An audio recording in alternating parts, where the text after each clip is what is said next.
ओम सबको नमस्ते जी।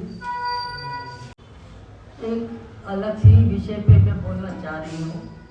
वही पे निकला है, दो विषय है मेरे पास।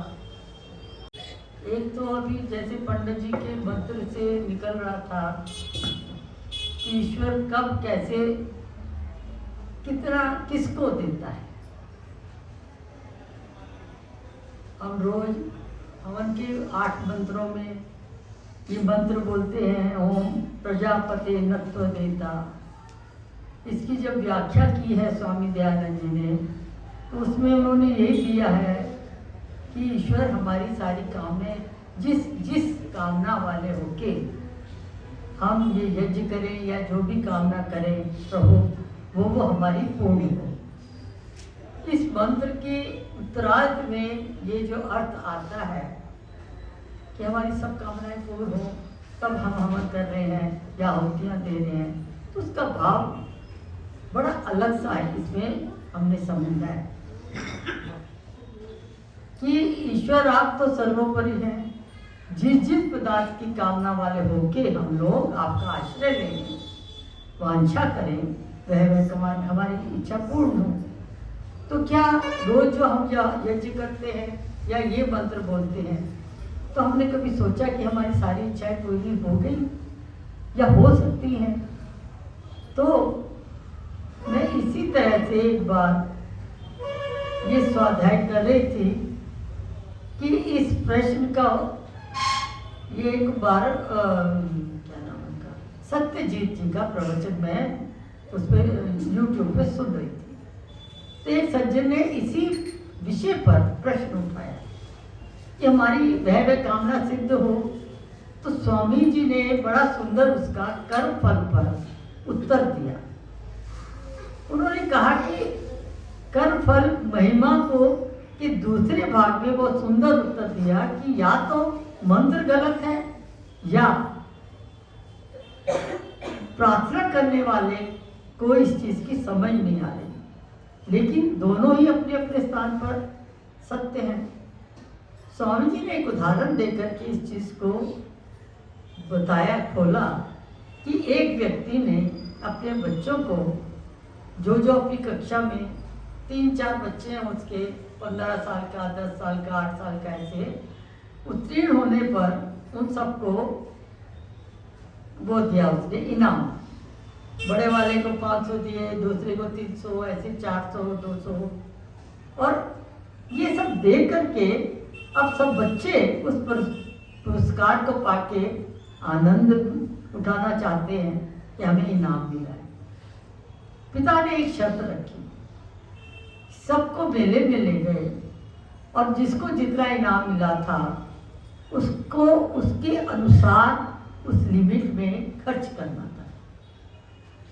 अब किसी की इच्छा खाने पीने में है, किसी की इच्छा पुस्तकें लेने में है, किसी के खेल कूद में, व्यंजन में झूले वगैरह लगे हुए वो झूलना है। सबको अपने अपने अनुसार उन्होंने आज़ादी दी। उसमें पिता ने कुछ इंटरफियर नहीं किया कि मैंने इतना धन दे दिया है, आपको इसी के अंदर कैसे कैसे इसको यूटिलाइज करना है। तो किसी ने किताब खरीदी, किसी ने कुछ दिया। अब प्रश्न का उत्तर ये है कि पिता ने योग्यता अनुसार पारितोषिक तो दिया, मांगने वाले बच्चों की अपनी अपनी सीमा में रहकर खर्च किया, व आनंद उठाया। हम बच्चे भी तो उसी तरह की कामनाएं करते रहते हैं, पर हम सीमा सुख व दुख भोगने की भी नहीं जानते, पर पिता जानता है। देखिए हम कितनी इच्छाएं, तृष्णाएं, सब सारा दिन हम सब देख सुन रहे हैं और कर रहे हैं, हम भी उसी में लिप्त हैं। उसी के अनुसार ईश्वर देता है। और कई बार हम सबका अनुभव है कि परोसी हुई थाली से भी हम हटना पड़ता है। वो अन्न हमारे भाग्य में नहीं होता, वो धन हमारे भाग्य में नहीं होता, वह सुख हमारे भाग्य में नहीं होता। क्यों? या तो उसका समय नहीं आया या हमारी योग्यता नहीं। 2 चीज़ें इसके ऊपर आती हैं, या तो हमें उतनी परिपक्वता नहीं आई कि उस चीज़ को समझ सकें, उसको भोग सकें, और दूसरी चीज़ है कि अभी हमें ईश्वर की तरफ से वो कृपा भी प्राप्त नहीं होती। उसी के अनुसार कर्म गति देकर समझकर न्याय करता है प्रभु और हम सबको सुख दुख देता है। कामना करने से हमारी इच्छाएं पूर्ण हो, क्या कामनाएं करने से कोई सीमा है? या कर्मानुसार फल मिलता है?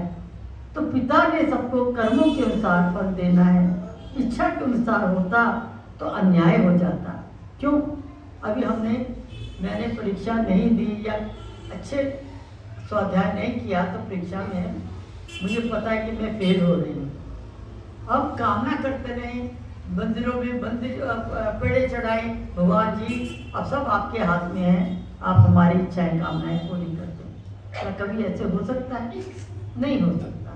हमें भी उतनी योग्यता उत्पन्न करनी है, उतना स्वावलंबी बनना है, परिश्रमी बनना है और मेहनत करनी है, तब उस फल को पाने के हम योग्य होते हैं। इच्छाएं में कामनाएं सबकी कर्मानुसार वह दे रहा है और इच्छा अनुसार ही वह हमें देता है। कर्म सिद्धांत भी ठीक है, वे कामनाएं भी पूरी हो रही हैं, सबके कर्मों के अनुसार मिल रहा है, यही न्याय व्यवस्था है। कर्म निष्काम है या कामनाओं के साथ कार्य कर रहे हैं। अच्छे कर्म करने से के साथ कामनाएं भी श्रेष्ठ होनी चाहिए, इच्छाएं भी अच्छी होनी चाहिए। और कर्म हम करते हैं तो उसके साथ कामना कैसी है यह भी सोचना है। उसी काम को ईश्वराधीन कर दे तो वही काम निष्काम भाव बन जाता है। इसमें सारांश में ये बताया गया है कि कर्म तो करें, कामनाएं भी करें, और जब कामनाएं इच्छा करते हैं तो पूरे हृदय से वो करने में लगना होता है, चाहे उसमें तन जाए, मन जाए, धन जाए, और जो भी उसकी रुकावटें हैं उसको दूर करते करते चले जाए। गीता में भी यही है कि निष्काम कर्म करते चले जाए, लेकिन मुझे लगता है कि हर समय हम निष्काम काम नहीं कर पाते। उसके साथ लालसा, इच्छा और उसकी पूर्णता के साथ ये जुड़ जाता है, ये कर्म किया हमने, क्या फल मिलेगा और कब मिलेगा, इतना हमने पैसा लगाया, हमें व्यापार में सफलता मिले कि नहीं मिले, कितनी तरह की हमारी इच्छाएं तृष्णाएं उसके साथ जुड़ी होती हैं। और गीता में आया है कर्मण्यवाधिका रस्ते महाफलेषु कदाचिन, कर्म करने का अधिकार दे रहा है। तो ये प्रभु जी कह रहे हैं कामना रख कर काम, इसके बिना क्रिया नहीं होती। हमने कर्म किया और फल क्या मिलेगा ये ईश्वर पर छोड़ दे, यही अच्छी भावना है, यही इस मंत्र का अर्थ भी है। फिर प्रश्न हुआ कि निष्काम कर्म किसे कहते हैं? हम कर्म कामना से मुक्त है, हर कर्म कामना से मुक्त है। मुक्ति की कामना से जो कर्म किए जाते हैं वह निष्काम कर्म होते हैं। इसका भी एक उदाहरण था कि एक स्वामी जी की तरह से विद्वान फ्री में आंखों के ऑपरेशन में या किसी भी मदद करता जा रहा है और उसके बारे में प्रचार करना चाह रहा है, तो उसने एक गार्डन में जगह निश्चित की और सबको बताया कि आप यहाँ आ जाना, सुबह हम यहाँ पर मिले। एक दो दिन तो चला, तीसरे दिन वहाँ बाग का माली या जो भी रखवाला था उसको लालच आ गया कि रोज इतना मेला लग रहा है तो मुझे क्या मिल रहा है। तो उसने उनको बोला जी आप इतना पैसा मुझे देंगे तो मैं आपको अनुमति दूंगा यहाँ पर सत्संग करना या जो भी मार्गदर्शन आपने करना है। तो आप मुझे बताइए, उस विद्वान ने, उस सन्यासी ने उसको जितना उसने मांगा दे दिया, क्या ये पाप हुआ या पुण्य हुआ?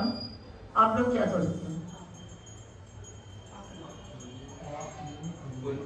पुण्य हुआ, क्योंकि आत्मिक उन्नति निस्वार्थ भाव से जो सेवा वो कर रहे हैं उसकी आगे ये सब पैसे, ये काम निष्फल है, शून्य है, पैसे की कोई वैल्यू नहीं है। यदि निस्वार्थ भाव से, निष्काम भाव से हम वो करने में किसी को कुछ देना भी पड़ जाए तो उसको दे करके दफा करो और अपना जो परोपकार का कार्य है, ईश्वर इच्छा का कार्य है, वो निस्वार्थ भाव से करें तो हमें उसमें सफलता मिलती है। ये निष्काम भाव का अर्थ है। पारलौकिक कर्म की भावना रखकर कि मैं अपने स्वार्थ के लिए नहीं सबको इकट्ठा किया, पारलौकिक भाव से ये कर्म की भावना रख करके जो काम कर रहे हैं वे कामना युक्त कार्य है। इच्छा युक्त कार्य है। मुक्ति व मुक्ति की साधना की कामना करना, तो साधना करना निष्काम कर्म कहलाते हैं। उनका करने वाले व्यक्ति का कोई स्वार्थ नहीं होता, इसलिए पुण्य में परिवर्तित होता है और ईश्वर उसको उस कैटेगरी में। अब कई बार हम लोग सोचते हैं हमने ये काम किया, भगवान ने मुझे फल नहीं दिया, ये काम किया था तब हमने इतने गायत्री मंत्र पढ़ लिए थे तो उसका हमें क्या वो मिला। एक लेडी का मैं सुन रही थी, बोलते मैंने इतना ये यात्राएं कर ली, ये भी कर लिया, मुझे मन चाहा मिल नहीं रहा, अभी भी नहीं मिल रहा। तो उसके मैंने जो अर्थ लगाए, एक तो उसने स्वार्थ रख करके कर रही थी कि मैं ये गायत्री मंत्र या ये इनका हनुमान चालीसा इतनी बार पढ़ूंगी तो मुझे फल मिल जाएगा, लेकिन नहीं मिला उसको, सुख को शांति नहीं मिली। उसका क्या कारण होता है कि आपने स्वार्थ रख करके वो किया, निस्वार्थ भाव से नहीं कहा, और फिर जो भी करते हैं उसका असर अलग होता है, और जो स्वार्थ वाला वो भाव विचार होते हैं उसका अर्थ और उसका रिजल्ट अलग होता है।